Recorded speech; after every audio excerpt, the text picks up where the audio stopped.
And I've been living fast life, but I see it in slow. Oh no, and you see my lifestyle, I got G's in the double.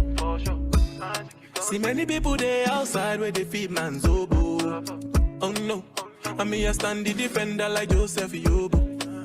My girl say she want Netflix and chill, yeah. So I chatty get even money. Yeah. If you fall in love, clearly satin. Yeah. You go to breakfast, I'm not capping. Yeah. Can you see dripple, I'm not catchy. Yeah. I'm not faking this, no fugazi. Yeah. You see these feelings. All right, thank you very much, Oxford, for this very good opportunity. And thank you to your team of executives for putting this together. So this is to help us to interact and to engage. And I think that if we can go straight to that, that would be great, so that we can have enough time to digest the questions and the issues that you bring up. And I should also say that it is not every question that at this stage I may be able to answer. Any other facilitator on board can also come on board to help us to be able to have answers to some of the pressing questions on your mind. So the floor is open. If you have questions, you can go ahead, let us interact, and then let us get this session going.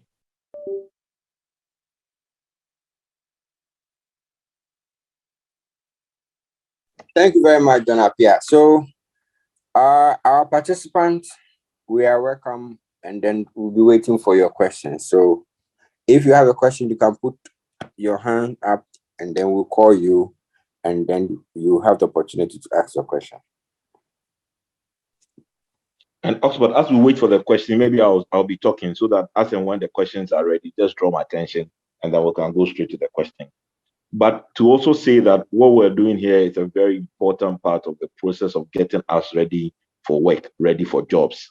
And I'm sure you are all very well aware of the fact that there are a lot of challenges and difficulties now. And therefore, if you are unemployed or you don't have anything going for you that brings you revenue or brings you income, then it means that you're really, really going to go through a lot of challenges and a lot of struggles.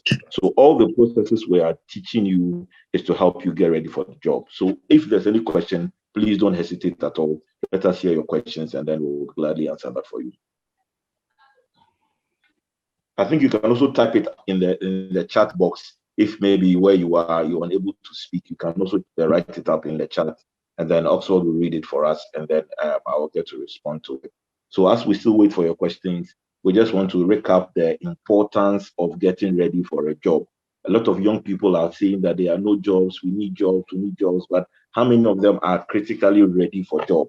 How many of them know the processes involved in actually getting yourself throughout the process to the point where you actually get a job? All these things are important. Your CV, your interviewing skills, even the networks that you have and how you can leverage on those networks, how to even search for jobs. Some people tell me all the time, Mr. Pierre, you say there are jobs, but why are the jobs? If you just go to Google right now and type jobs in Ghana, it will bring up a number of websites that will display a certain level of jobs available as we speak now.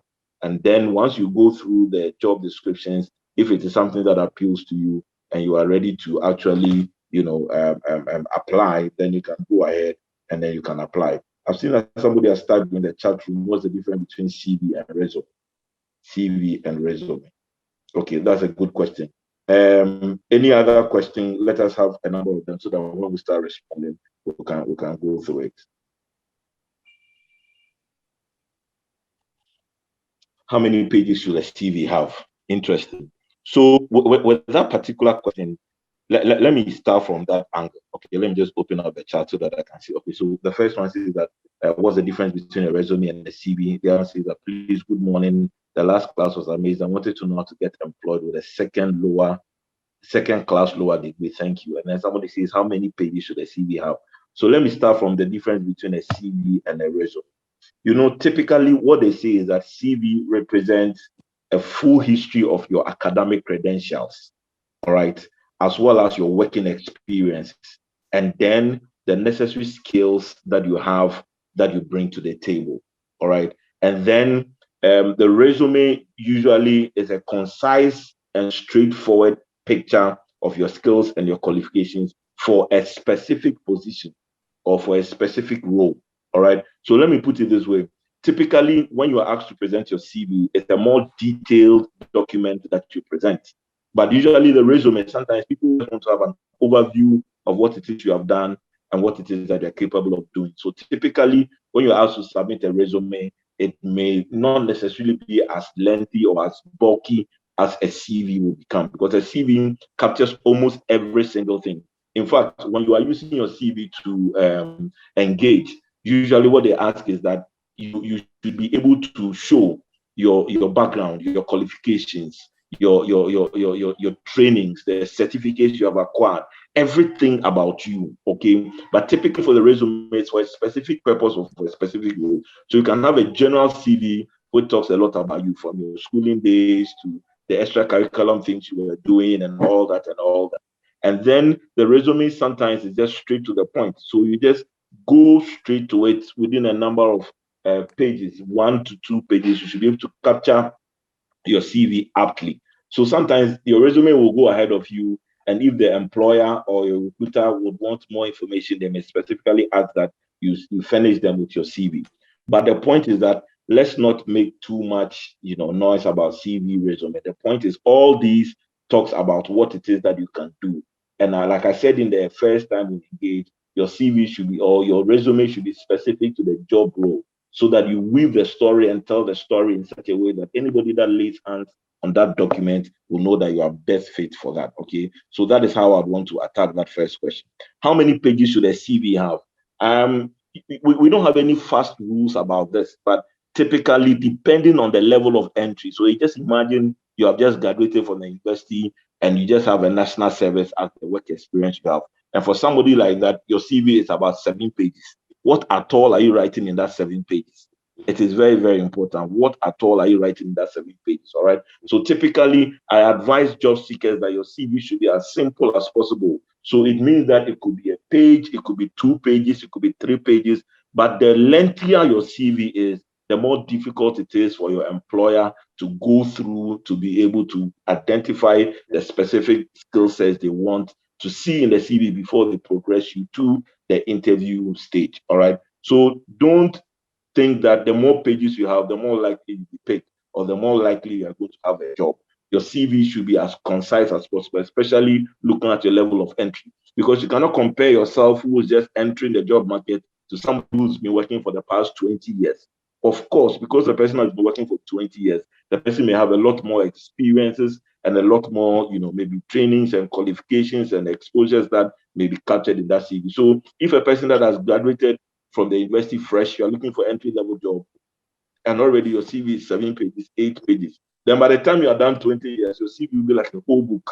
All right. So again, the most important thing is that when you're applying for a job, you look at the relevant skills and competencies and the experiences and education you have that will be relevant to the job, and then you can use that to build your CV. So there's no hard and fast rule that your CV should be 10 pages, 7 pages, 4 pages, but they say short is cute. What it means is that the more simple and straightforward it is, the better it is. Now, there's another question that's asking how to get employed with a second-class lower degree. You see, most of the time, I think that we put a lot of pressure on ourselves, thinking that the job market is open for only those who have first class. And honestly, for the past 15 years and experience I've had applying for jobs, working for people, and then now in the position where I stand, where I also employ people, I have come to understand that it is not so much always the case that it is the quality. Let me put it this way: it is not so much about the class you graduate with or the certificate you have, but your ability to show that you are capable of doing the job.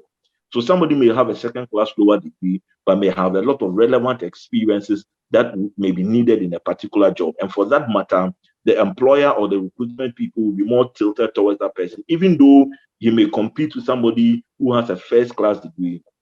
We are looking at how you are able to tell the story that you are the best fit for the job. All right. So even though you have a second class lower degree, you have a third class degree, you may have a diploma, you may have whatever it is.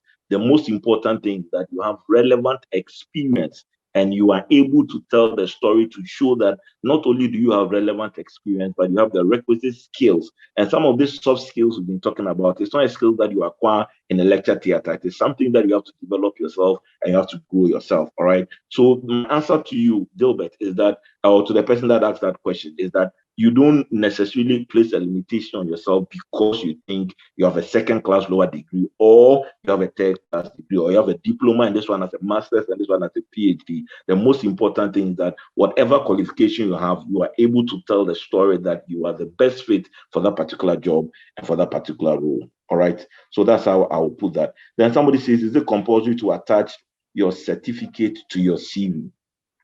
Remember that the job search process is a process on its own, and it is a step-by-step approach. All right. So typically, what I will advise is that when you are applying for a job, unless it has been specifically requested that you add your certificates to your CV, then I think that you should just have the qualifications on your CV, but you should not necessarily attach your certificates to the CV. You have to keep that in mind. I think that it is only when you are requested or you are asked specifically that please bring along your certificate. Sometimes they will tell you that when you qualify for the first round and you are coming for the interview proper, then you bring copies of your certificate, all right, and other qualifications that you have. But when you are just applying for a job at the very initial stages, I don't think that it's necessary to attach your certificates to your CV. Then somebody says, how do we write a CV when you want to apply for masters? Well, I'll leave that to maybe Dr. Brenya, if it's available, to speak to that, how to write a CV to apply for a master's degree. Then another one says that, please, I learned there are online CV checkers that some organizations used to narrow down on applicants. If true, can you share some of these online CV checkers with us? Well, honestly, I've not heard about the CV checkers before. If any of my facilitators available have heard of it, I'll be happy to have you share your views so that we all learn from that. Then the last one says that, please, do you necessarily have to wait for job openings or vacancies before applying for a job, or should apply for jobs all year round and to all companies? That's a very good question. And let me use my personal experience to tell you. So, for example, when I got a job as a marketing manager for Invest in Africa, I didn't see any job opening or job vacancy. I went to the website, I looked at what they were doing, and I felt that, oh, this is something that I really would want to do. So I just sent my CV at that time to the info@investinafrica.com. So it was not even to a specific person in the organization, but after reading their website, getting to understand what they were doing, I felt that it was something that appealed to me. So I just put a generalized CV together that captures my skills, my experiences, and my competencies. Now, the moment I dropped that email, in a matter of hours, I had another email saying that it is good you sent your CV or you brought your CV, because we're actually in the process of recruiting for people. But unfortunately, it appears the people we have spoken with so far were not happy. But your CV looks appealing to us, and we're wondering if you can come for an interview the following day. Okay, so in that specific instance, it was not because I saw a job vacancy and applied for it, but I just put my CV together and then I applied, or I generally sent my CV for consideration. And the truth of the matter is that most of the time, organizations will tell you that we have no vacancies, but you see, we are constantly as employers looking for competent people to work with. So you can drop your CV, you can send your CV, and the moment the HR sees the CV and realizes that, this is what we've been looking for all this while, maybe at that time there may not be a job vacancy or any a job to be filled, but because of the CV and what it is you do and what it is that you can do, it may create an opportunity for you to move from the application stage to actually engaging and interacting with the organization to try and identify what it is that you can bring to the table. So I will advise, depending on the circumstance or situation, you can have a generalized or a general CV that captures your experience, your education, your qualifications, and then you can drop these CVs usually online when you go to the website, and they have a specific email to which you can send CVs if you're interested for a job, maybe jobs at whatever it is or info at whatever it is, and you can do that. If you have the luxury of time, and you can actually put your CV together and hard copy and go to specific organizations and request to have an engagement with the HR, or drop your CV at the HR table or something, that is also fine. That's another conversation. So that's how I want to answer the question. Some companies will tell you we're not hired, but almost on a daily basis, they are looking for people, in the sense that if there's somebody there who may not necessarily be doing the job, but then they get into contact with somebody that can do the job well or do it better, then it's an avenue and opening for a conversation. So I think that the question of whether you have to wait for job openings or vacancies, I don't think you have to do that. Where there are specific job openings, that's where you need to tailor make your CV to be able to apply for those jobs or vacancies. But where there are no specific job openings or vacancies, then I think you can put together a very good general CV that can open the door for a conversation, and then you can pick it up from there. Then Stephen wants to find out, what do you include in your CV if you have no job experience or work before? A very important question. That's the reason why most of the time when we're engaging with students who are in their tertiary education or who are in the universities or the tertiary institutions, we tell them that, look, don't wait for job experience before you actually start looking for a job. Whilst in school, you can always intern, the power of internship. You can always do internships that would help you acquire a certain level of experience. Beyond the internships, you can actually do some extracurricular activities on campus that can also help you acquire a certain level of experience. And then also your national service is also a very important job experience that you can use in your CV. So once you are in school, I would encourage you, take advantage of every internship opportunity you get and add that to your CV, because then the internship is a job experience which you can put on your CV. And then also, even whilst on campus, you can do extracurricular activities. Maybe you are a secretary for an organization. Maybe you are a vice president for an organization. Maybe you are a PRO for an organization. All these things, you can tailor make it to the point where they can serve as relevant experiences or exposures, which you can include into your CV. If unfortunately you have graduated and you don't have any internship experience or any extracurricular experience, then you can still use your national service as your job experience. And if you have done national service and you're home doing nothing, you can volunteer. Whilst looking for the job, you can volunteer to work in an organization or a business where you may not necessarily be paid, but then it's a very good working experience for you. So that's how I'd want to respond to that question on whether or not how you can include in your CV experiences you've had beyond the fact that you may not have any paid for job experience or you may not have worked before. Another question from Sophia. Sophia says that, do you have to change your CV depending on the type of job you are going for?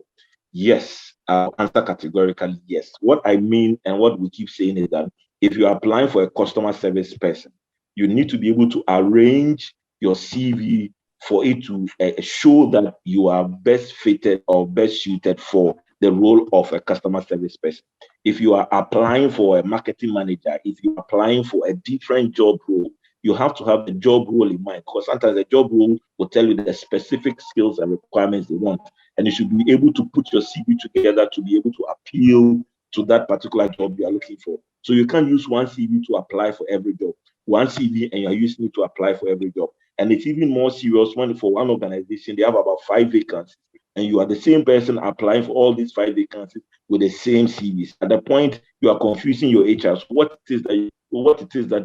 can you actually do? Because when you are using the same CV to apply for different jobs in the same organization, then the problem arises. So please bear in mind, you need to tailor make your CV to the particular specific job you are applying for. In the case where you know the job you are applying for, you have read about the job description, you have read about the job requirements, it's important that you shape or you couch your CV to meet that particular job requirements. Then Mensa says that, can your national service experience be used as work experience for job and school application? Yes, I think you can do that, Mensa. It is important. You can use your national service experience. That is why if you are doing national service and you are just doing photocopies and go to buy Wachi, you should find something else to do that can be relevant experience. You cannot go and put in your CV that your boss has been sending you to buy Wachi and you have 1 year experience of photocopy. No, you need to be able to find other things beyond the other jobs that you've been given to do that will help you to be able to build a relevant CV. Okay, so that's very important. Then please, how lengthy should a personal statement be as content of a CV, or what is the exact content of a CV and a resume? And then Ronnie says, I just completed university. In my era, we couldn't do attachment due to COVID, and I'm here to do my national service. What do I include in my CV, please? So I may have responded to a similar question ahead, So even though you may not have had enough internship experience and attachment experience, and you're yet to do your national service, you can just, go straight to the point. And if you did any extracurricular activities apart from internships or national service, which you are yet to do, you can include that into your CV. So maybe you were volunteering in your church or in an organization on campus and have a bit of experience. You can also use that as an experience. So we are still waiting for more questions. Please put your questions across. Somebody says that, should I include my hobbies? unless specifically stated, you don't have to include your hobbies. It's when you go to the interview and that question comes, what do you do for leisure? Then you can talk about your hobbies. Then someone says that, Susanna says that if the internships do not relate to the jobs you're applying for instance, I'm offering marine and fisheries science. My internship was fisheries related, and the company I'm applying to is marine related. How do we go about that one? Okay, so that's another interesting question. But the marine and fisheries, that's the course you're offering. So it's a joint course. So I'm sure that if you're applying for a marine related job, I don't have the technical, expertise and understanding what the marine and fisheries is all about. But my point is that if it's a general degree that has marine and fisheries in it, then whoever is recruiting, I'm sure will understand that the fisheries is closely linked to the marine. So though you may not have done anything marine related, your experience in the fisheries could be applied in a marine environment to be able to help you get that job. So maybe seek better clarity from your seniors or your lecturers in that department that can help you really understand. But my thinking is that if your course covers marine and fisheries and you're applying for a job that's in marine, you can use your fisheries experience to apply for that job. All right. And then is the CV the same as the resume? I've spoken about that. What's the best template or software for creating a CV? I may not be able to prescribe one for you now, but the most important thing is that your CV should contain the relevant job experiences, and then also your qualifications and skills that makes you most well qualified for the job. So you can please have that at the back of your mind. I will rest here, and then if my other facilitators have a comment, they can also share it at this point. Thank you. Thank you very much, John Appiah, for such a insightful explanation to all the questions that our participant asked. And we have other facilitators on board that will come briefly to explain few things to us. We'll come back to you, John Appiah. On the line is Ethel. So Ethel will take it from here and introduce herself briefly, speak, and then probably continue with some of the comments in our inbox. Thank you very much, Ethel. Thank you very much, Oxford. Hello, everyone. Good morning. Thank you, Mr. Appiah, for the answers. You gave really good points in there. I would share some slides shortly, just some tips for people to just take home with. But then to answer some of the questions, or to give extra points to the answers that Mr. Appiah gave, on the CV checkers that someone asked. So what I know is, there are systems, there are softwares, but they are mostly for the employers. The employers have it embedded in their HR systems. Now, a little tip on how it works. When they have a job role and they put it in their system and it's up on their website, when people apply for these roles, the job of the CV checker is that it picks up keywords that is in the job description from your CV. So to give an example, they're looking for an administrator, and then they need skills such as attention to detail. They need somebody who has experience using Microsoft Word and all of those things. There are some keywords that the CV checker will pick up from your CV. And that's what they use to shortlist, because they'll have like thousands of CVs coming in every moment. So the HR department can't sit and go through the CVs one after the other. So this is like a sifting system that they use. So tip is use the keywords in the JD you see. But if you do not have the required skills or the competencies in the JD, and you put it on your CV, and your CV is captured, in the interviews, because they'll ask you questions.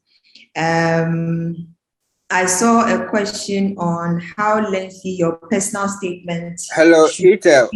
Sorry for interruption. We probably want to know you a little bit. So if you can do a short introduction of yourself, then continue from there. Okay, sorry about that. Let me turn on my video so they can see who you're talking to and not a sort of ghost. Hi, my name is Ethel Masokwa. I work with Axis Human Capital. We're an HR services company. So we help clients with recruitment, training, organizational development. And I'm on here to give tips as a recruiter, because I'm on the other side of employment. That's helping clients look for candidates. So you can shoot some of your questions as well, and I'll be able to answer them.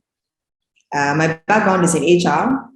I've done this for the past 6 years and counting. So we keep growing as we learn. Yes. So that's a brief about me. Oxford, can I continue? Is that okay?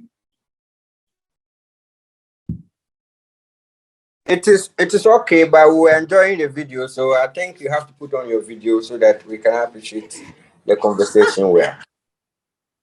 Okay, that's fine. Okay, that's okay. So yes, to continue the question, so I'm reading, how lengthy should your personal statement be on your CV? So it depends on the number of years of experience you have. Now, ideally, it shouldn't be lengthy because talking on the side of a recruiter, we don't have time to read. We only pick out keywords when we see your CV. So be as brief as much as possible. Be concise, go straight to the point. Do not play around with your words when you are introducing yourself on your CV. So, summary, you should capture the relevant skills you have, a little bit of experience, and then what you are looking for in your personal statement. That's what you should capture. So it shouldn't be lengthy. Now, for those who have 15 years of experience, they can have like 3 separate paragraphs on their personal statement because they have the experience that they can share. So they can talk a lot. But if you don't have much, you can't write too much. So as Mr. Apia mentioned, if you are, if you just finish your service and then on your CV, your personal summary is half a page, that is too much.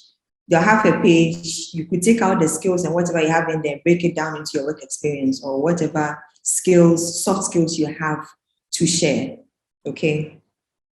And the last question from Ronnie, you want to add softwares. So what, can I please add the softwares I'm good at to my CVs? And like I'm good in using AutoCAD, Photoshop. Yes, and yes, and yes, you should add it. These would be your hard skills because you went to school to learn them. So you should put them on your CV. Now, let me speak a bit on skills when you are putting it on your CV. So there's soft and then there's hard. Now, with the hard skills, that's what you go and learn. Project management for the software people, AutoCAD, Photoshop, software engineers and their UX and IU software things. For accountants, it's, I can't mention much of them, but then you have some, should I say, data analysis, analytical things that you learn in your courses. Those who do languages, you mentioned them, that's part of your hard. Your soft skills is your attention to detail, your leadership qualities, problem solving, critical thinking, and all of that. Now for soft, you can also learn from somebody or it's innate, that is within you. There are some people who are originally good at organizing, they are good at management. So you know that you put it on your CV. But mind you, know what you are putting under your skills because you'll be tested. They will ask you questions about it. You should be able to answer them well because that would sell you as well. Right? I think that is it. Obviously, there's another question. So please, a summary includes work experience and skills. Yes, but it depends on how you couch it. So let me see if I can give an example. Okay, so I am a motivated, goal-oriented individual who has gained experience working as a marketer or a business development manager. And my negotiation skills has been able to, or my negotiation skills has helped me to become, let's say, a better business development manager. I'm just giving an example. And then you add what you are looking for. So maybe in the next 3 to 5 years, I hope to be, whether it's the business development manager or a salesperson in whatever industry you are interested in. Okay, then your skills would come under your skill list, skills and competencies list. So if it's a good negotiator, project management skills, you list them on there. I hope I answered your question, Susanna. So yes, that's it for me. You can keep your questions coming in. So I think I've helped Mr. Appiah a bit. Thank you. Thank you. You do all. Thank you very much.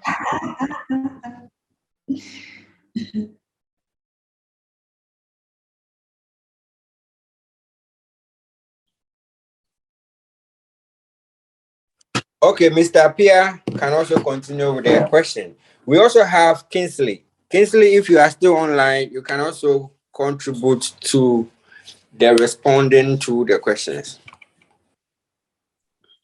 Oh, okay. Also, thank you very much for the opportunity. I think I joined not so long ago, and there has been some very interesting questions from the participants. I'll be attending to a few of them. Then I give the other facilitators also the opportunity also to go into the questions. I think someone was asking how to write a CV to apply for masters. I've been in academia in terms of to review senior lecturers and professors' CV, those who are going for a new appointment. When this comes to academia, there has been a lot of a whole lot of experience which I've gathered. So if someone want to go for any graduate studies, I think after the undergraduate, you need to pursue your master's and your PhD. So there is a template which we use in terms of writing a very good CV for that.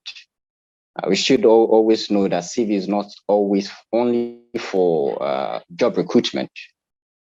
If we are also going in for graduate studies or whatever, that one also becomes necessary for you to put up a very good CV.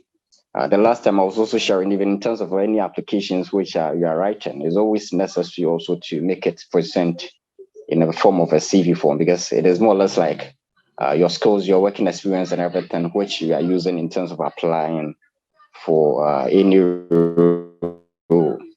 So coming to that question, how to write a CV to apply for any graduate studies, master's or a PhD. There's the template, how it goes. In terms of your name and other stuff, you need to start with it. Your education then follows. We have your research interest, academic, in academic teachings. Aside, I want you, if it's of it being in academia, much emphasis should be given to your research interests, your research experience, and your teaching experience. Before even the work experience, the volunteering and the community engagement, awards and honors, and your references also follows. So this is how it's been presented whenever you are going in for any master's or a PhD program. I also read a question, someone asking about, is there any best template or software for creating a CV? Going on, the world itself is changing, and in terms of how things used to be difficult, is also changing. Gone were the days where we need to worry ourselves a whole lot before we get our CVs done. Some even went to the extent of even hiring people for them to get their CVs done. As it stands now, even LinkedIn could even create your CV for you and get a chance to download it in a PDF form. So some people could just even go in without creating any CV for themselves, just going in to open a LinkedIn account. They create a very good profile for themselves on LinkedIn, then get the PDF being downloaded as their CV. And it works. It works. There has been several recruitment organizations which have gone in to recruit, which people presented their LinkedIn CVs, which, because LinkedIn has been a professional network and has to do with you and training with your work experience, your education, same as the CV, they were also being much considered for that. And very nice templates, which if you are to download too, you get to know that everything is well structured. Everything is well structured. So LinkedIn could be used for that. There is also one very good platform, which I'm pretty sure Ghanaians are not aware of. We have the Canva. If you log into canva.com, that template is there for you to help you get your CV done. Canva.com. And one interesting thing about the Canva.com is it presents your CV not in a form of just like a Word format or something. In a graphic design, a very nice template, even to the extent of where you could have several, if even possible, adding your pictures and other stuff as well to make it more professional. If you are to go in for high positions and other stuff, even presenting your CV in a Word format doesn't even make it more professional. Depending on, I think last week I was sharing, depending on the role that you are going in for determines how you are to present your CV. So the Canva.coms have several resumes, several CVs. You could use the template for free. You just download it, then you get edited for your CV, which is going to be more professional even than you even working it out using, how do you call it, a Word format for that. So Ghanaians could also try with that as well.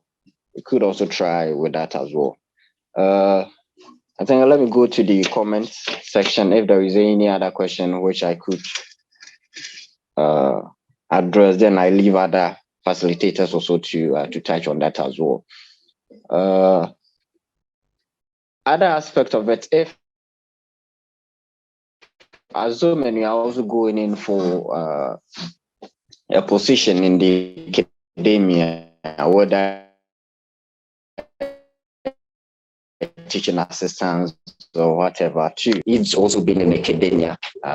You're also going in for a lecturer position. Your profile, the course as part of your work experience is also being needed. TDC, you have supervised publications and other stuff. Most importantly, all of them is being needed in terms of we making a very nice CVs for ourselves. Let me go to the content. What is the best template? I've already addressed that. Please, how lengthy should a personal CV be as a content, a personal statement be as a content of a CV? It depends. A personal statement has to do with you present more or less like your personal profile. So depending on what you want to see about yourself, but there is no specific length it should always take. That would depend on you. But in terms of the exact content of a CV and a resume, I think last week we touched on that.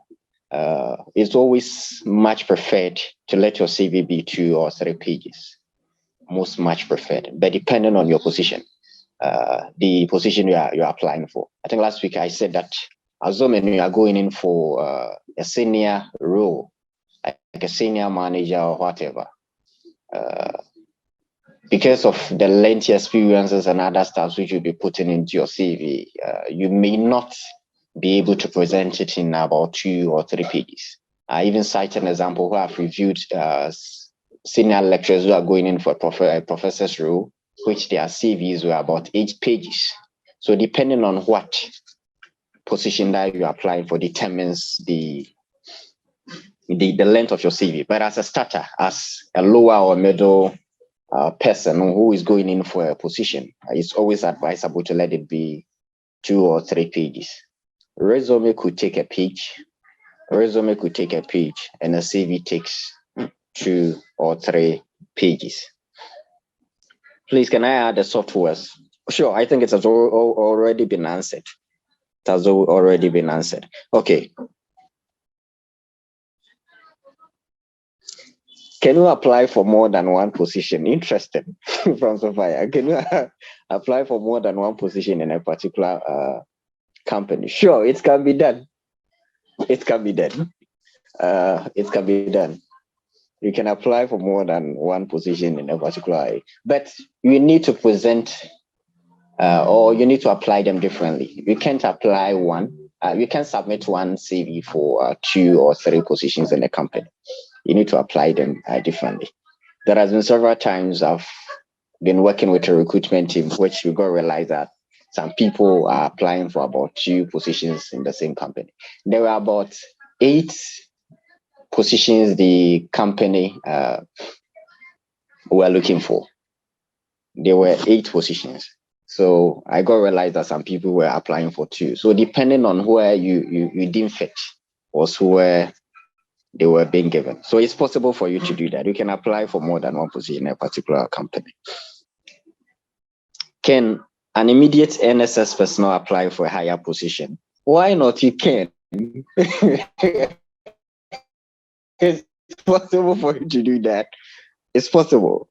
But that would depend on your work experience. And always remember, whenever there is a job vacancy, there's a lot which goes into that. You'll be seeing what they're expecting, how do you call it, the applicants to have. The job description and everything is there to guide you. So if you think you qualify for that job description, which it has been listed, why not? You can apply. It's possible. It's possible.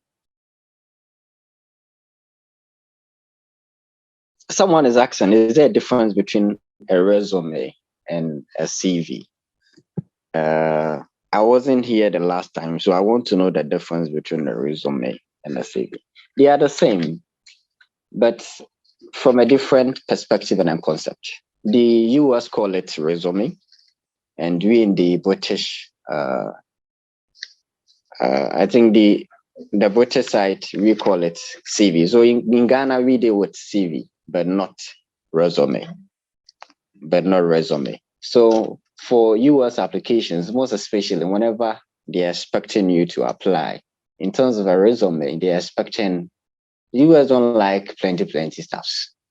So it's always advisable to make a resume brief, although it's the same thing, depending on the context. And I'm saying resume has to do with the US applications. US always asks you to present a resume. So with that, it's always advisable to make it like a page. But a CV, it could be 2 or 3, but they are the same thing. Just the geographical location gives the difference.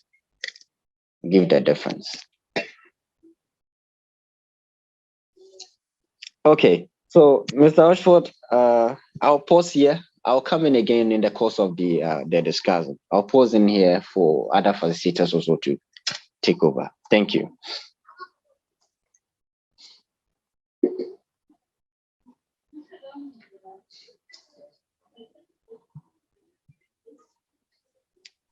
Ashford, are you there?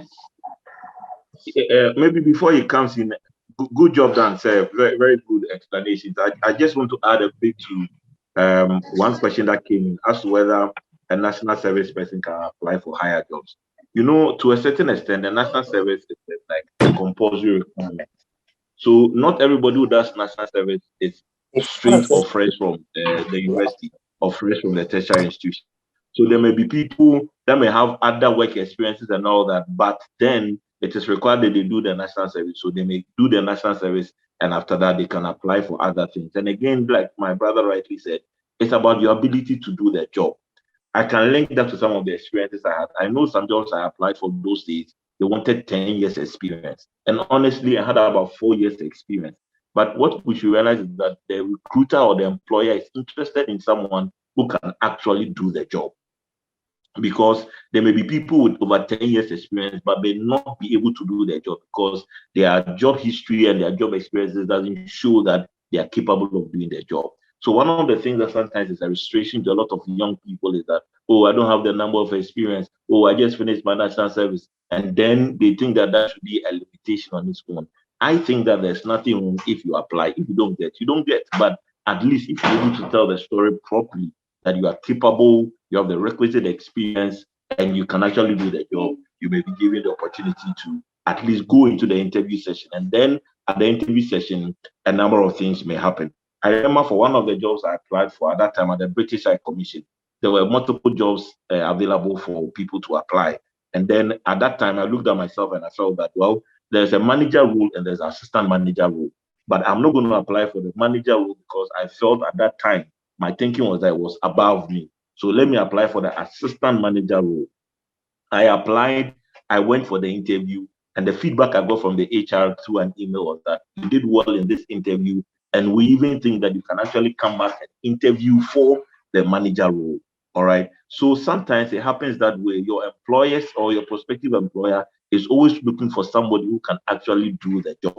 So sometimes you may apply for a particular job, your CV may pass you to the point of the interview, but at the interview stage, then your recruiters may be able to actually do a very thorough assessment of your skills and experience and exposure. And they may sometimes decide that even though you applied for a front desk executive, would want to rather push you forward to maybe the manager for the front desk, or want to push you to an office administrator, etc., etc. So I think that the most important thing is that first, know what it is you're applying for, tell the story well with your CV, and once you get into the interview, that can be another ball or another different conversation altogether. And that's what I will add to what has been said. Thank you. All right, thank you very much, John Appiah. I think at this point, we've actually interacted enough. And also, I'll try to add a few things to what my colleagues have already mentioned. So one of the questions that popped up was whether there is any difference between CV and resume. And probably you have to understand what CV is all about. So basically, if you become a successful person, you get opportunity to write your biography, or maybe autobiography, somebody will write about you. We are in this world for a purpose, whether you get employed, or whether you set up your company, or whether you are going to do civil organization work that you need to impact communities. There's something that you have to record about all your activities that done. Hold on. So basically, what you have to do is that all your experience that you are gathering, how are you recording those experiences, and how are you documenting that experiences? So your CV will involve everything you have done in this world as a person. So normally when you are growing or when you are getting a lot of opportunity, you may take out your, what do you call it? You may take out your secondary school qualification. And then because you realize that you at this point, you've gathered a lot of degrees that will not even occupy your CV. So CV, you have to be updating it as and when you get a new experience, or you attend new school, or you get opportunity to do something again. Like we said, your resume may be for specific work that you are going to apply for. Then you can get there and then tease out what relevant information you have on your build-up CV, the CV that is sitting down. Then you can share with your employer. So you have your CV, and the resume will summarize what the employer is looking for. That is why Ita mentioned that even with the CV checker, you will see that there are certain things that the company or employer will be looking for when you want to apply for those jobs. So basically, CV, we cannot do away with that.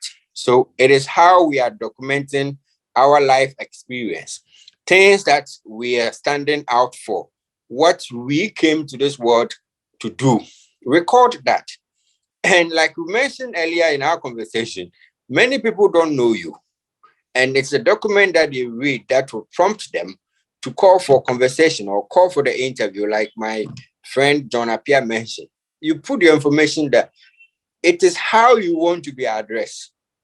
That's why they say you dress to be addressed. So how you want the company to see you, how suitable are you for the job? You have to describe that in your CV. So very, very important that we revisit our CV as and when, not just that immediately somebody call for opportunity and then we rush to put up a CV. And then again, one thing that we have to remember, even we employed working, sometimes we have what we call career progression. What do you want to be? You should know in your mind by now. And that shows that there are kind of affiliation or association that you put yourself with.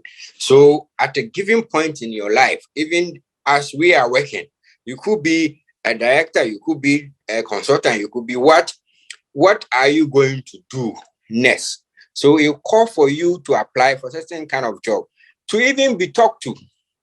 So when you put up a good CV and you apply for a job and they interview you, it's not just only to begin the employment, but then to know whether you are in a good position if you miss the job for another job. So how are you shaping yourself? So in some countries, what they do is that if I'm a young man and I'm looking for a job, I will try certain high profile job that I may not even be given. So I'll go to that conversation. I'll go to that job interview.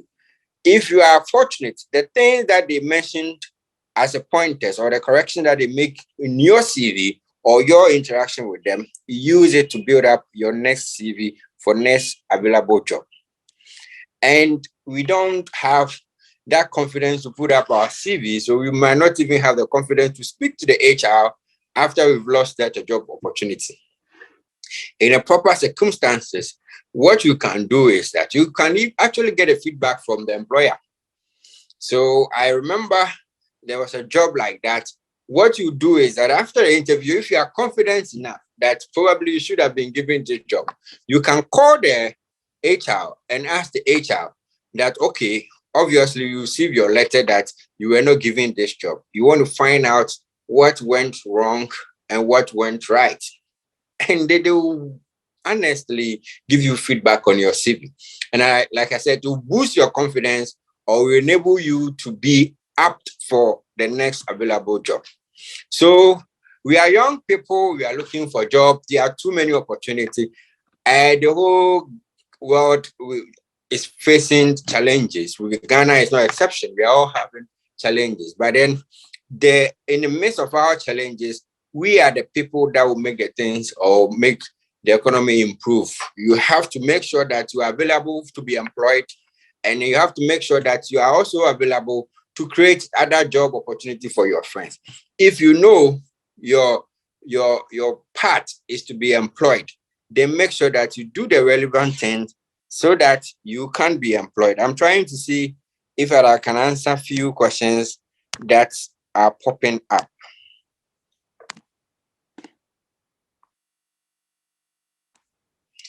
Okay, I'm looking at your chat and say what so can you please highlight some of the key questions that are okay?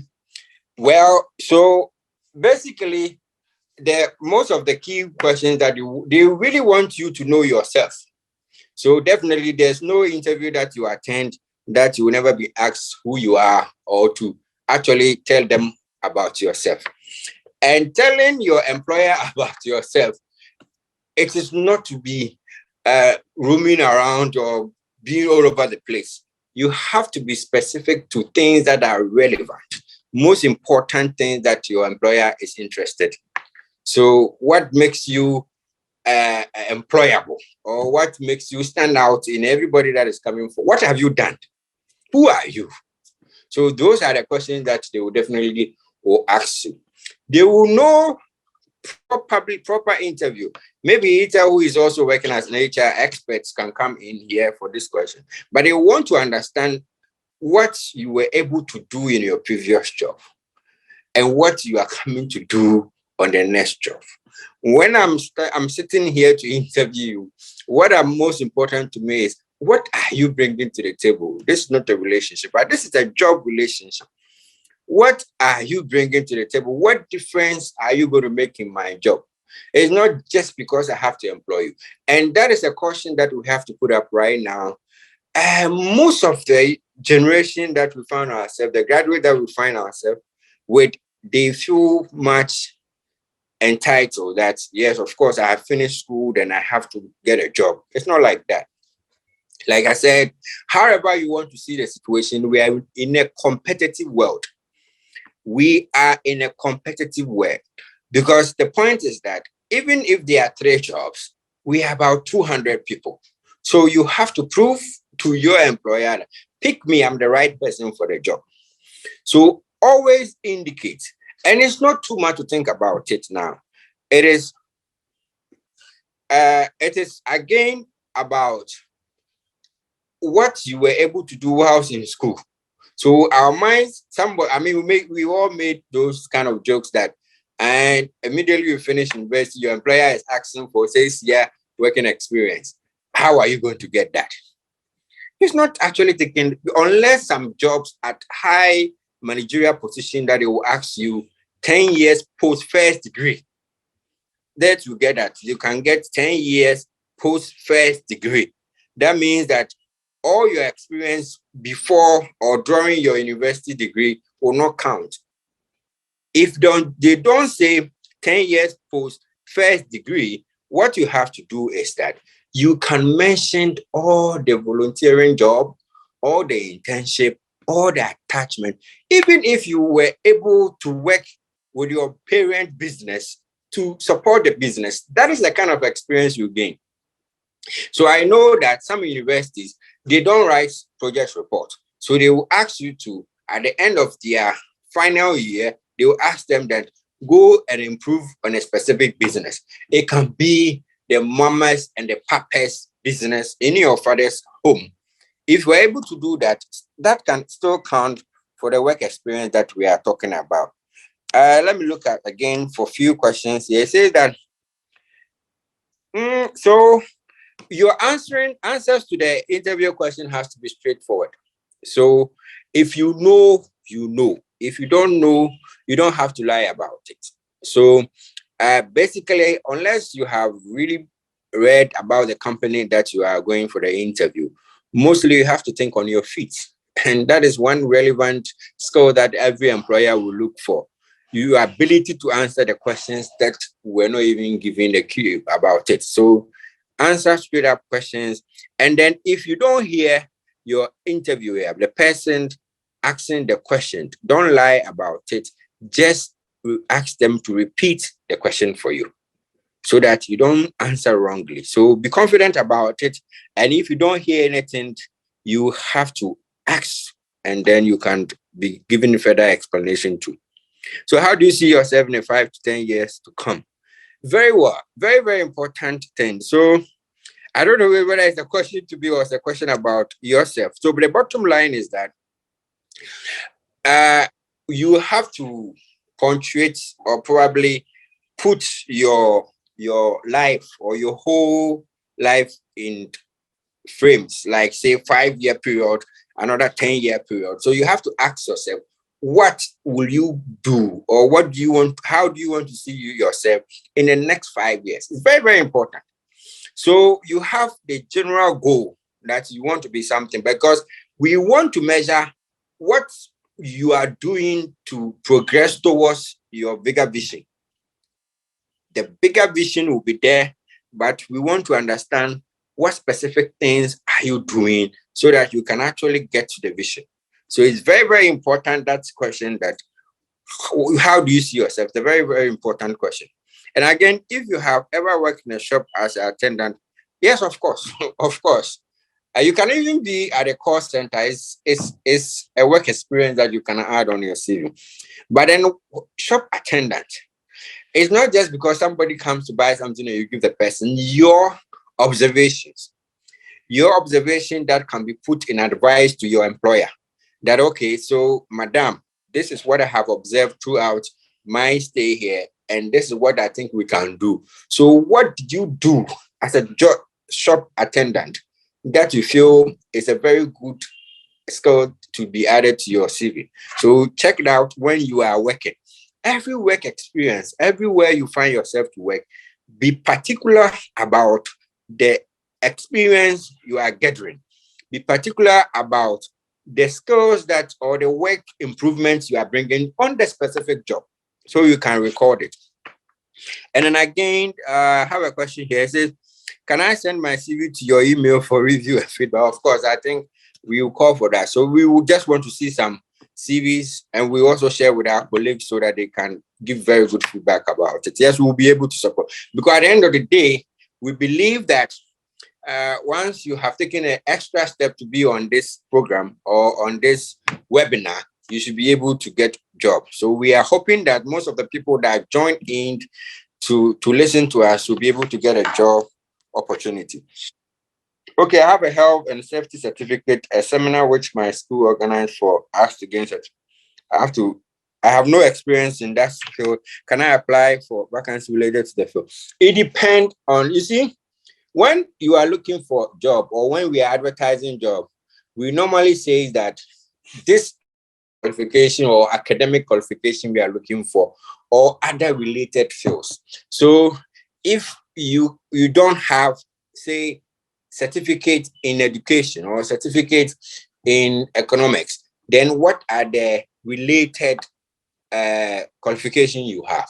Every university degree is a related qualification. You understand? So you can add on whatever certificate you have. And every job, apart from your academic certificate, we have short trainings that you have to be recorded. And it's very relevant whether you work or you don't work. Your ability to attend some training within a year is relevant for your job promotion. So when we are doing appraisal, which is part of HR job, we want to understand whether within a year you were able to do any further studies. If you are not able to do further study, you have to explain why. Maybe you never had the money, or maybe you felt like it wasn't necessary. It will affect whether you have to be promoted or not be promoted. So very, very important one. So which part of the CV or how do you state it? What if you attended an online classes? Yes, of course, project management online. Now, most of the degrees are executed online. So once you attend online classes, very relevant information or qualification that you can put on your CV. It's very, very important. It doesn't matter. Qualification doesn't mean that you were sitting in a classroom. Even our program, this one that we are doing, if we had agreed to make it a certificated program, it would have qualified for whatever you want to do. And your employer want to find out whether you took time to learn to put up a very good CV. So if I'm sitting in to employ you have in your CV that, okay, you attended a webinar on how to write a good CV. Yes, of course, the only risk in it that I will now expect that your CV stands out because you said you have gone to study how to write a CV. But your effort, your ability to realize that I need to learn how to write a CV before I apply for the job, it will put you ahead of other colleagues. So you can even mention, you understand? So they can ask you, what are the steps that you've taken to improve yourself? Oh, yes, after university, after my national service, there was a program online organized by this group that was to improve on how to write your CV. I attended it, and these are the things that I was taught. Bingo, it will make you stand out amidst all the people that are applying for the job. Please, what if you don't have any certificate? Okay, so, well, of course, I don't know the person who doesn't have certificates. Or probably you have never attended any school, because if you haven't, you couldn't have even, I don't know about that. I'm not too sure, but I believe you have secondary JSS, you have SS, you have any other certificate. You understand? Like I mentioned, CV is a documentary of your life experience or interaction with the ecosystem. So try and gather how you want your life to be. How do you want to live this life? So what is the purpose for this life?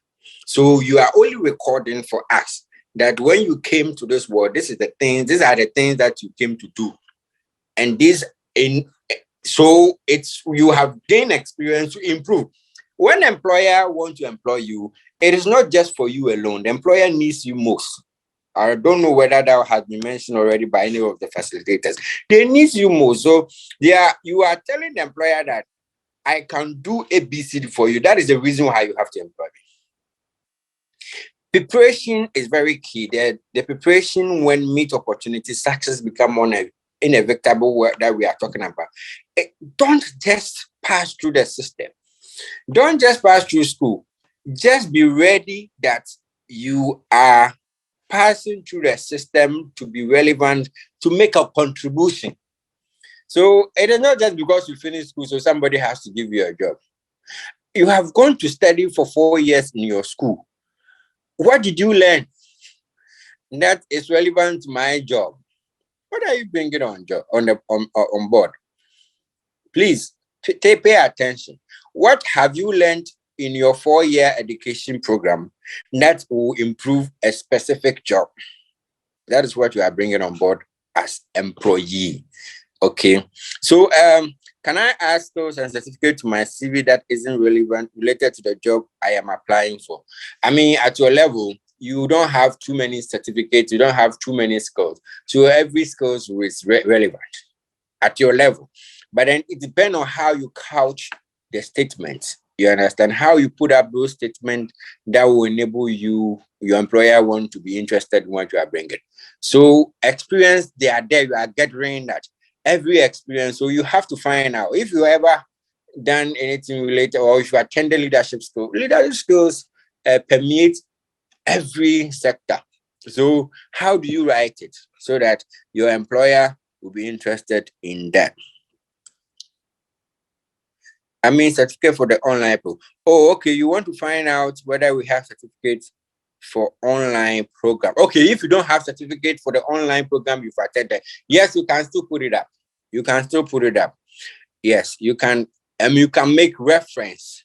For instance, if there are websites, if there are YouTube, if there are Facebook to the program you attended, you can make reference to that. You can, in the interview, you can tell them that yes, you can check up. This was this date and that day, and these were the speakers that spoke on that program. Yes, you can actually do that. Yes, that I'm saying that. So if you don't have certificate, just point to your employer that yes, you attended this program. Yes, you can still put that in there. All right, thank you very much. I think it is 11:21. If we don't have any other question for the facilitators to ask, we would like to bring the program to an end. Maybe if there are just short comments. Okay, one last question. Let me listen to you. And Oxford, after that, I'll just give one last remark and then we can leave. Very well. We'll be waiting. So let me get the last question, then we take the remarks and we can end here.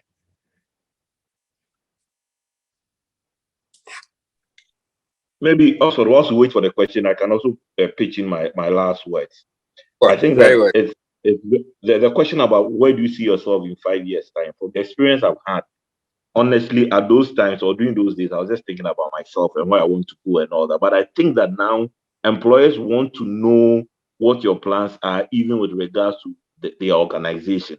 So if they ask you, where do you see yourself 5 years? And maybe you are looking for employment in MTN. So in the next 5 years, I'll be the CEO of Vodafone. Of course, you don't care about MTN or the organization you are trying to pitch your skills to. So I think that it's important for you also to weave the answer to let your prospective employer know that I have the plan to even stay here up to 5 years. There are some people, when you work with them after 6 months, 7 months, they resign and they move on.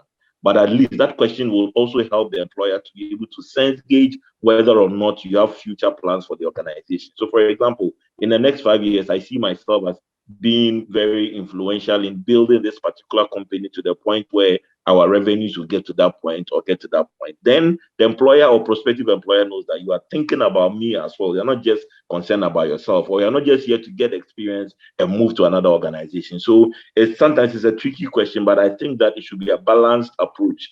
Talk about what you want to do in the future and find out how that will be beneficial or that will be helpful to the company you are pitching your skills to work in. That's what I'll add to it. Thank you very much. No, very, very important point. And so I think you can, so if you are not employed, you also have to find how, wherever you want to get to. But as my friend mentioned, so even me, I make my plan is that if anybody that comes to do national service, not in my headquarters, but in my department, I'll try to make sure that the person is maintained, or I will be interested in what the person will do the next year or maybe after national service. Now, I just mentioned, not just that employers want to be selfish. The effort you put in somebody who wants to leave after 1 year should be different from somebody who wants to stay with you for 5 years. You understand? Because the person wants to improve his business. So the people that believe that, no, I want to live for you for 5 years, then you can continue with the person. So the minimum period for everybody is 5 years. So if I'm entering a new job or a new work experience, my first thing to say that, no, here I'm here to spend 5 years. So 5 years, what am I going to do within the 5 years to believe that I have my 5 year is well spent? So if I'm able to do that within 3 years, then I can think of maybe moving on. And if my employer asks me now, so yes, for 5 years, I plan doing ABC for your company. And this is where I have taken your company from 0 to this 10 or 20. So please, very important. So if you are working, like John said, make sure that your 5 year is to improve that. But I also have experience. People are not happy, or some of your employers will not be happy, or some of your colleagues will not be happy when you are being too ambitious within the workspace. I remember I was working, and then I mentioned to our partners that in the next 2 years, I will want to be the overall boss for the company. And it didn't go down with some of the colleagues because they said, hey, who are you? We are being too ambitious. But you have to, if you know where we are going, you need to be ambitious. So let me check the other questions that came in real quickly. It says that, how do you answer how much you want to be paid? It is a very tricky question. So I will try answering it, and I still let Ita to also add things about it. Okay, check. Okay, very good. So as a young person, you are paid according to your experience. Whether you like it or not, you are paid according to your experience. Or if some organizations have budgets for a specific role, you want to find out if they are budget for that specific role. That is why it's relevant for every job that you are looking for. Find out about them. You call people for job interview and you tell them that, okay, SWEDEC GHANA, they have no idea about SWEDEC GHANA. You call the interview and say, any other company you can mention, they have no idea about that company. How do you want me to employ you? You're not even interested in my company. I'm not interested in giving you money. I'm interested in whether or not you are bringing any difference to my company. So that is very important thing that you have to notice. So read about it. Some job will state how much they want to pay you, and you can go a little higher than that, and you have to explain why you believe that they should pay you 3,000 even though their budget is 2,000. You get it. So it is not just because you are mentioning anything. And for example, if you even your national service, they sent you, I'm not too sure, but you went to buy Kofi Brookman and you were taking 599. After national service, you have nothing to your name. When you come for job interview, I ask you how much you want to be paid. You said 2,000. I mean, why? Your experience will just be sent around, right? So you have to analyze all those things. 559, if you move to 1,000, it's not too bad. If you move to 1,500, it's not too bad, depending on the kind of experience that you are bringing on board. And most of us cannot afford to own postal address. So we definitely will have on our CV, if we have to indicate your addresses, you affiliate yourself with your school or your church or everything. So just a matter of PO box, that is most important thing. So you just write your name. There's a question that I'm answering. You just write your name there, and then you to follow with the PO box and the location where the letter can get to you. So once your church is aware of you as Kwesi Mansa or Akosia Mansa, then when the letter gets to them, they can give you. So not necessary to write a full for the church. All right. Anyway, so we now invite Ita to make a comment, then we can end the program. Okay, thank you, Oxford. So I would touch on the CV and then talk a little bit about interviews, and then we can end. So I'll answer the question on the specific way the content of the CV must be arranged. So now as a recruiter, I've seen a lot of CVs, and you guys really give us CVs to look at. I'm sure Mr. Pierre and Oxford have seen same.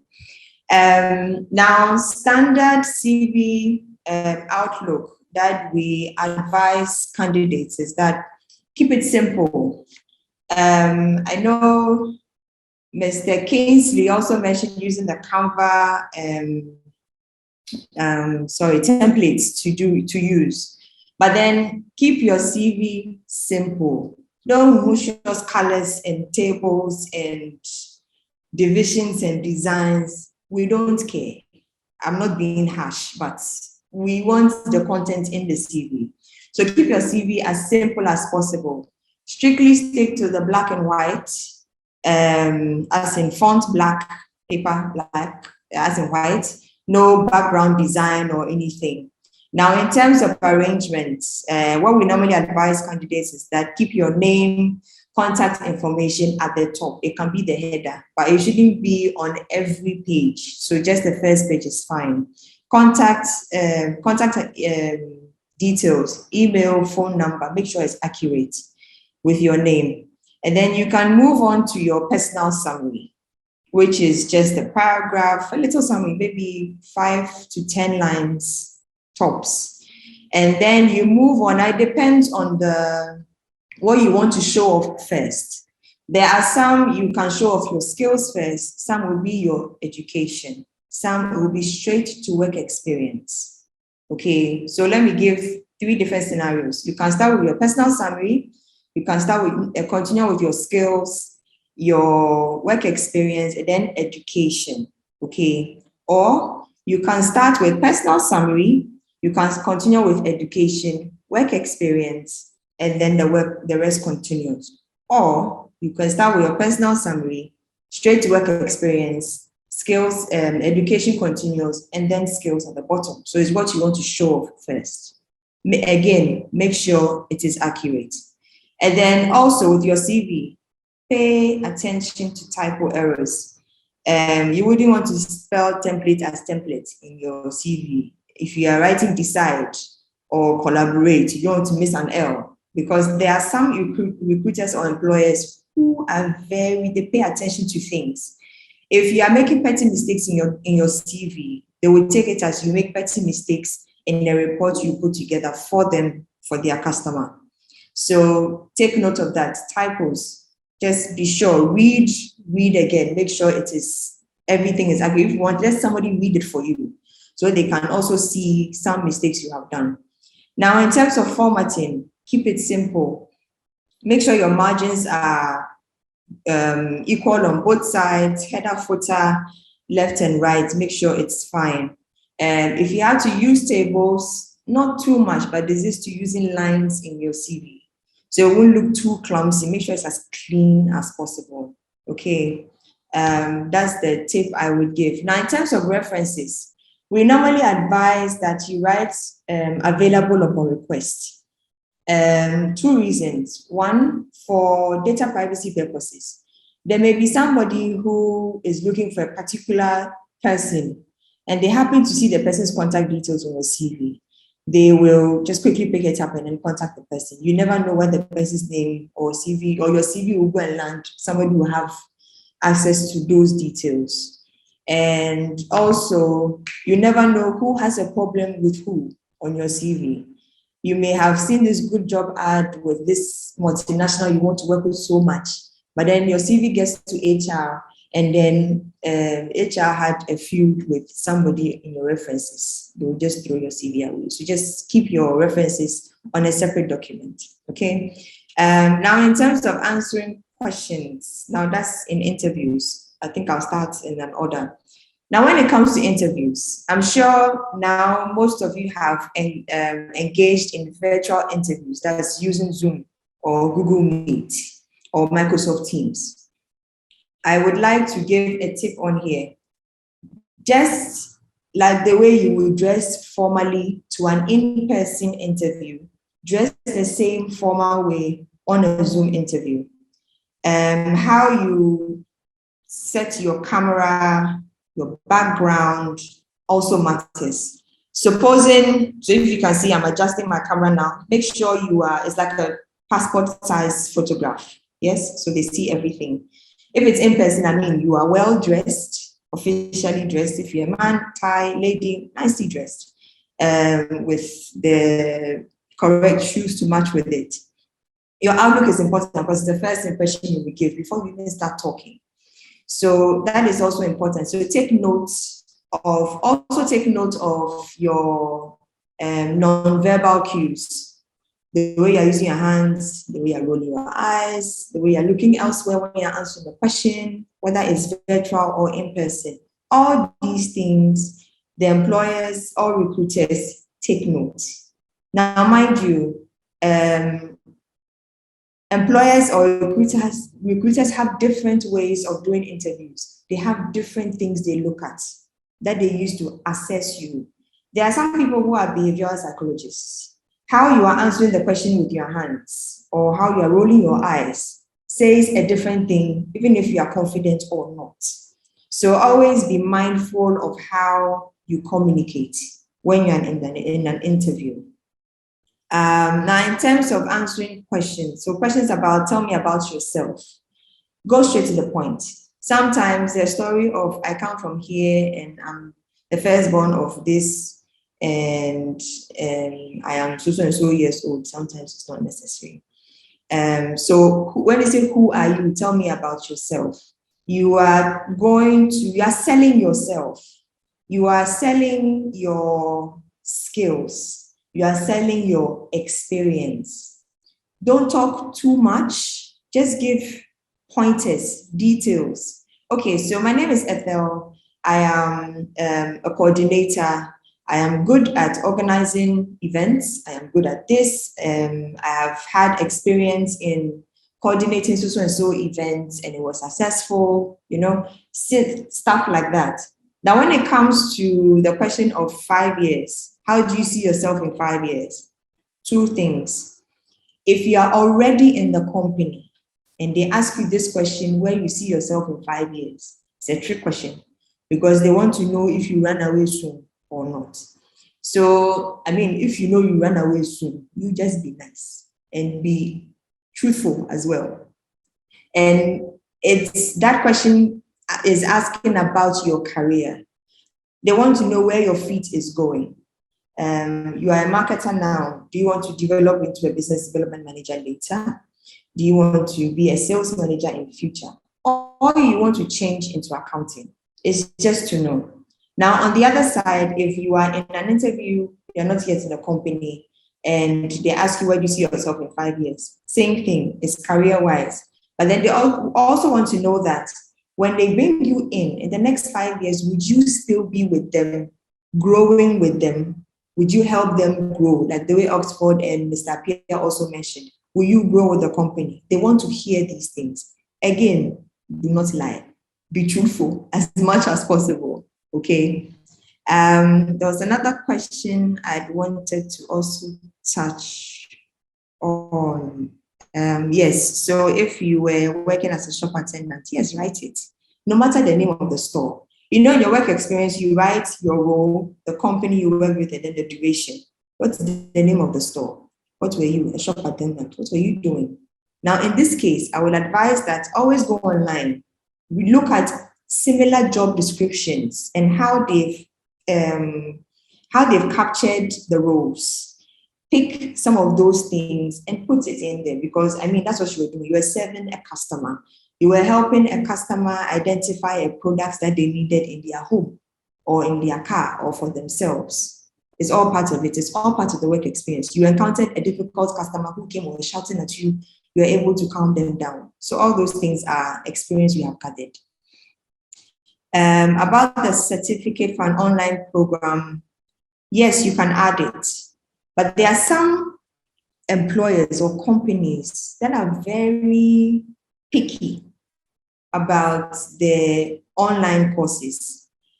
Two things here. Sometimes they look at it as, okay, you did a course on Udemy. Does it match with the current skills or expertise that he or she has? Yes. Okay, fine. I guess it's just extra knowledge the person wanted to gain. So they'll take it. In terms of you getting a certificate, they would accept it, but then they will not accept it as the accountant or the project management person who went to do a proper PMP course and they got the certificate. Okay. Sometimes they take it as added knowledge that you got and then you've added it to your CV. It's a plus. So don't look down on that. I think there was I don't know if there was another question I saw. Okay, so please explain putting the recommendations in another document. Does it mean, yes, so about the references I was talking about, put it on a separate document, but don't send it. So, giving an example, you've seen a job ad online on Jobberman or House Jobs, and you apply. On your CV, when it gets to references, you write under it, available upon request. But you have it ready on a separate document on your computer waiting. So when it's requested, you quickly send it. That's what I mean. So it shouldn't be part of the CV. It should be separate. It will always be requested because recruiters or employers will always want to do a background check on you. So just have it. I mean, there are different people you can have. It can be one personal, two professional, one personal, one academic, one professional. So you need to have all these contacts ready. So when they need it, you just add it. I hope I answered your questions. I want to add something to this one before you continue, because I think on this particular question, it has popped up before and we had different understandings. So the bottom is that if you are job shopping, if you are shopping for jobs, which you don't know specific qualification or job description that it be, because mostly even some employer will just want the contact information of your reference and they contact the reference themselves.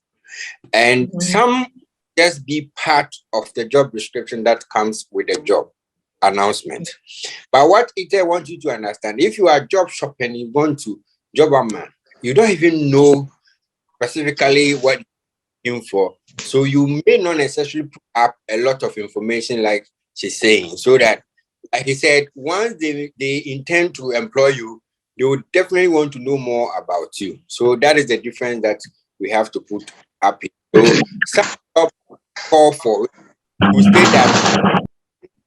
will state that give us about 4 different reference. So that one you will have to work at. So just get of that. Thank you very much. Okay. And then on the salary, I think someone mentioned, how do you answer how you want to be paid? So I think Oxford touched on it, that there are some companies have pay grades and what they give to be based on your experience. Now, on the other hand, there are companies who can pay. Okay. But what you can do as a job applicant or a job seeker is that I think there's this app called Glassdoor. You can go on there and just have a fair idea of salaries. How much people are being paid as an administrator, are being paid as a bank teller or as a marketer. You can get fair ideas. Now, another tip I can give you is, the daily wage. Minimum you have to pay somebody per month is calculating a daily wage. For this year, I don't know if it's increased to like 12 cedis and something. Times it for 24 or 27 days, you get the figure for the month. Now, on the other hand, yourself, your expenses. You know what you spend on transportation to various places. You know what you spend on food. You know what you spend on your clothing and all of that. Give a minimum of what you can, or what will be enough for you to go to and fro from work. So always give a minimum. But if you decide to go on the higher side and you just came from national service and you want 5,000 cedis, that's a no. Because on your CV, you don't have that required experience. Unless you have that required experience and the skills that the employer needs, 5,000. It's not a problem. But if you don't have it, And you easily say that I want 5,000 because you know that that's what will make you comfortable. Fair enough. But it may go against you because maybe that's not the budget that the employer has. Most employers will not say what they want to pay you at the interview session. They will only say it when you get to the negotiation stage. You pass through all the processes, and then they'll tell you. As recruiters, we also don't tell you. We only give, let me say, special treatment to the C-level jobs because they are high and they know what they're already earning. So we just tell them that this is what the salary is. Would you be willing to move? Because they use that to make a decision as well. But then for entry level, mid-level people, just know the minimum that will be good for you. Minimum benefits, compensation that will make you comfortable. Also, research on the company. I think one of the facilitators said that. Research about the company. Is it a multinational? Can they pay well? Can they not pay well? But don't use can they pay well to mention a higher amount because they'll look at your skills and your experience to give you the desired figure that they think would be good for you. So I think that is it for me. Yes. Nice meeting you all. Thank you very much. Thank you. Nice meeting you too. I think we've enjoyed you very much. And everybody, John, for coming once again. Kingsley for joining in once again. It shows your love for the youth and how the youth will develop going into the future. Like we always say, if we don't take it up upon ourselves to improve the life of the youth, it will come back to affect us. We might not get the kind of skill sets that we'll be looking for in the future. So doing this is very dear to our heart. And I thank everybody behind the scene group, Ebenezer, Stephen, Ike, Priscilla, Sika, for all your contribution. You've done well. And we hope to continue this conversation and then bring other dimensions or angles that will make the life of the youth better. So this is where we bring our program to an end. We have the survey in the comment section. We want feedback. We want you people to give us feedback. And like I said, if we have received your CV, we push it around and make sure that the CV is also worked on or probably better improved so that you can get opportunity to get a job. So please check the comments and show the survey.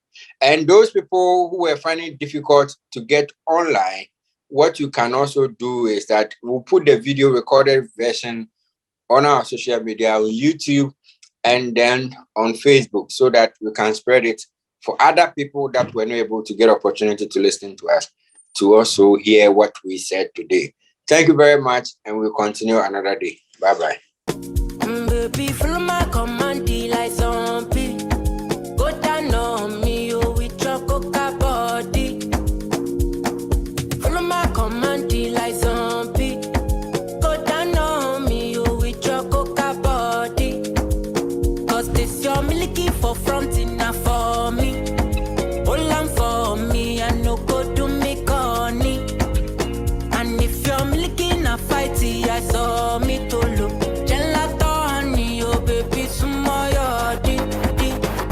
Baby, gonna,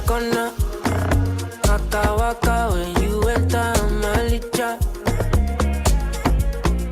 Baby, gonna, will you give me sugar, wala. Macho Mona Lisa, Macho Mona Lisa, Macho Mona Lisa, Macho Mona Lisa, Macho Mona Lisa, Macho Mona Lisa. Macho Mona Lisa, Macho Mona Lisa.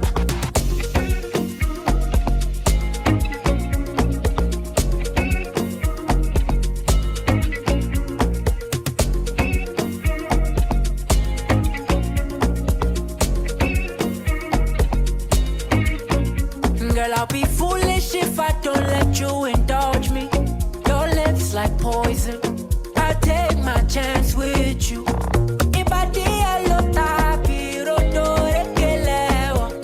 You're in denial. I'll show you I'm loyal.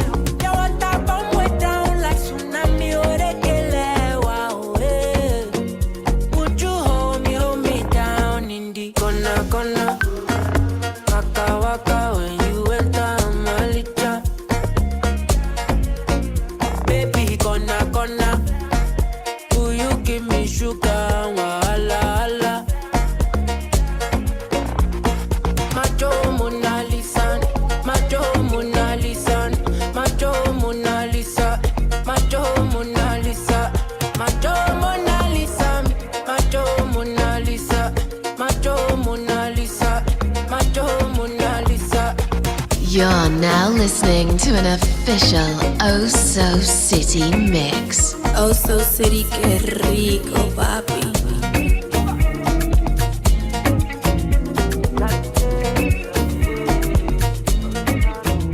Problem in all the finish. We could try to enjoy. Byline on the finish. Oh, we could try to enjoy. Sekata kata uru no the finish. We could try to enjoy. Problem in the finish. So we could try to enjoy. We could dance like Luala. Yeah, Luala. We could dance like Luala. Yeah, Luala. We could dance like Luala. Yeah, Luala. We could dance like Luala. Yeah, Luala.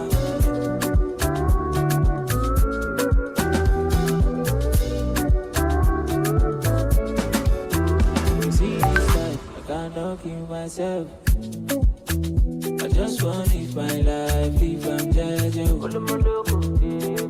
don't like bad. I don't go find your trouble. I don't like kasala. So far my money the double. As my money the pile up, oh, it make me happy, happy. As my money the pile up, oh, it sweet my butt, but you.